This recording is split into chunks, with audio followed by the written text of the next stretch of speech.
I'm going to talk about looking at the city and looking at public spaces from a gendered perspective, from the perspective of women and girls. And is it different? And the question we ask is this our city? Do we have a right to this city as much as anyone else who is a part of the city? Now, if we look at our cities, there is a tendency to imagine that urban planning is neutral. But in fact, unless we are aware and cognizant of the diversity of people who actually live in cities in terms of age, gender, sexual orientation, whether they're migrants, whether they live in a basti, we will plan the city differently. Women's daily lives in the city takes, what do you use a city for? Women have to go out at night, wait at bus stops, collect water, walk through spaces, go to the market, use public transport, go to work, pick up their children, drop their children at bus stops, go to the market. So we did a study as part of Jagori's work to look at really what are the safety risks that women perceive when they access public spaces. And we spoke to women and men. We asked men not about their own safety, but what do they think about women's safety. And you can see it's a very high percentage. It's like 85 to 90% who said they feel that safety and sexual harassment is an issue. We also asked how many times have you faced harassment in the past 1 year? And the statistic is astounding. So we're not only talking about a single case which takes place and which gets media attention, but really the everyday sense of fear that women face. And this is finally a very interesting thing, because if we look at where it is that women face sexual harassment, it is in the process of living everyday life. It is in the process of walking on the road, going to the market, waiting for public transport or using. So it's not something that happens specially.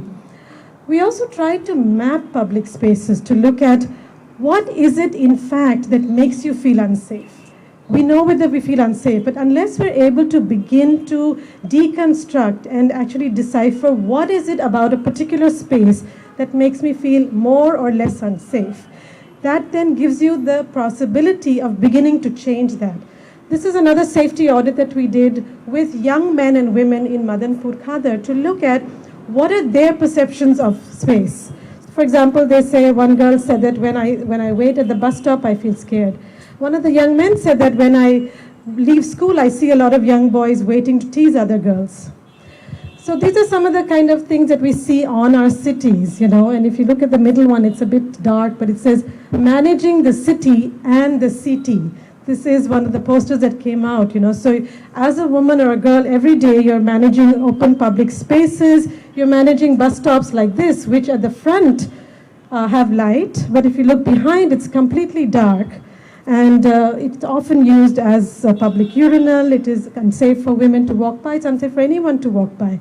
So we need to begin to look at how is it that you can make a particular space safer. This is a very favorite picture of mine. This is actually a community very near in Malviya Nagar, near where the Jagori office is. And it's interesting because this young woman needs to get over the wall. And so she's not going to take a long route to get past this particular hurdle.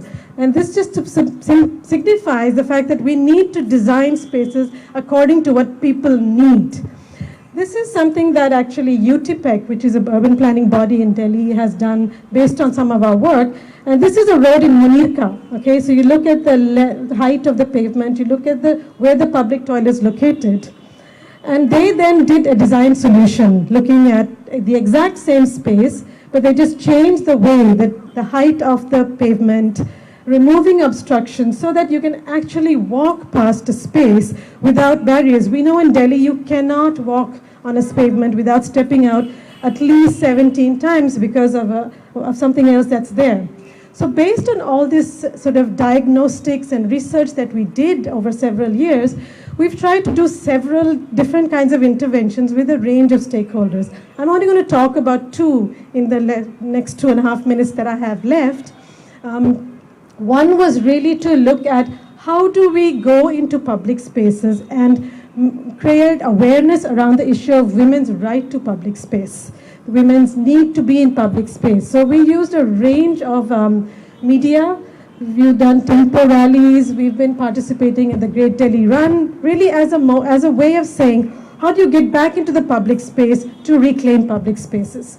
We've also been working with women, specifically young women, to empower them to be able to dialogue with key stakeholders and with others in their community and to engage people to create safety for themselves. So create safety is not going to be created by someone else.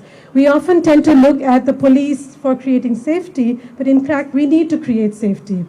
Public transport is an area that has come up, and I think all of us who live in Delhi will very clearly vouch that we need to work with public transport. Some of it is just simply like messaging or a women's coach, but we know this is only a temporary or partial solution. One of the things that Jagori tried to do was to work with drivers and conductors to say, this is a DTC bus.